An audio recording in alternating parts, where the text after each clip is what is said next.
नमस्कार, दीपाज किचनमध्ये तुम्हा सर्वांचे स्वागत। आज मी इथं सगळ्यांचं आवडतं असं उन्हाळ्याचा एक पदार्थ जो खानदेशात अगदी उन्हाळ्यात सतत चालू असतो आणि ते म्हणजे भरताचे वांगे।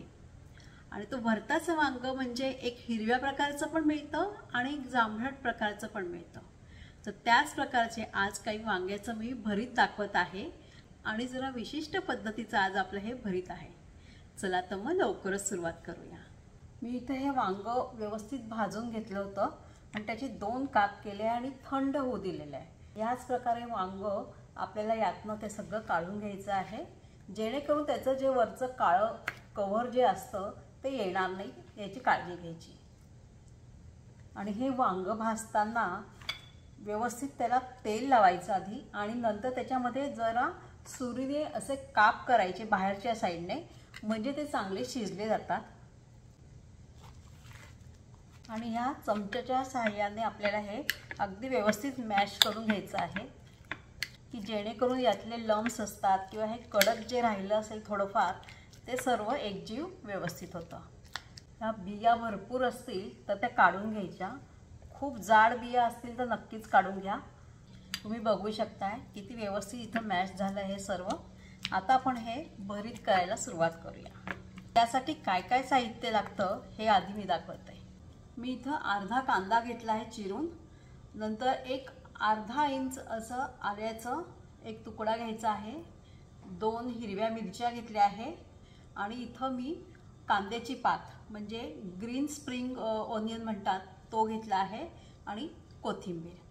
आणि हे सर्व आता आपल्याला व्यवस्थित मिक्सरमध्ये जाडसर असं काढायचं आहे, खूप बारीक नाही करायचं याचा। सर्वात पहिल्यांदा इथं पॅनमध्ये मी तेल घेत आहे, साधारण 2 ते 3 चमचे तेल आपल्याला घ्यायचं आहे। तेल गरम होताच मोहरी टाकायची। मोहरी चांगली तडतडल्यावर इथं बघा केलेलं आहे कांदा, मिरची, लसूण हे सगळं यात परतून घ्यायचं आहे व्यवस्थित। लसणाच्या 2 ते 3 पाकळ्या घ्यायच्या आहे फक्त, ती बघा दाखवायची राहिली। कांद्याची पात बघा जी चिरून घेतली होती त्यातली मी अर्धीच घेत आहे, अर्धी यात परतून घ्यायची आहे। विशिष्ट पद्धत म्हणजे लसूण, खोबरं आणि दाणे याची जी चटणी असते आणि त्याच्यात जिरं आणि लाल तिखट टाकलेली चटणी यात मी थोडी टाकत आहे। याचा जो फ्लेवर येतो तो खूप अतिशय सुंदर चव येते याची। खानदेशमध्ये संपूर्ण दाणे टाकतात, शेंगदाणे, त्याऐवजी मी इथं चटणी टाकत आहे। आणि कोरडं खोबरं याचा तर खूप सुंदर फ्लेवर येतो।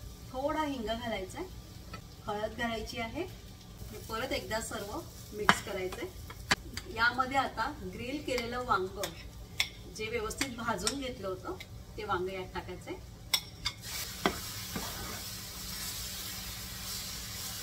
परतून थोडं झाल्यावर यामध्ये मीठ टाकायचं आहे, परतून घ्यायचं व्यवस्थित एकत्र आणि 1-2 मिनिटं याला वाफ येऊ द्यायची। मग कांद्याची पात थोडीशी बाजूला ठेवली होती ती यावर घालायची आहे, कच्चीच राहू द्यायची, जरा खूप परतून घ्यायची नाहीये।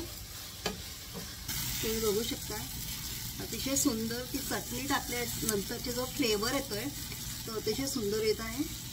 आणि सर्वात शेवटी यावर छान कोथिंबीर घालायची आहे आपल्याला।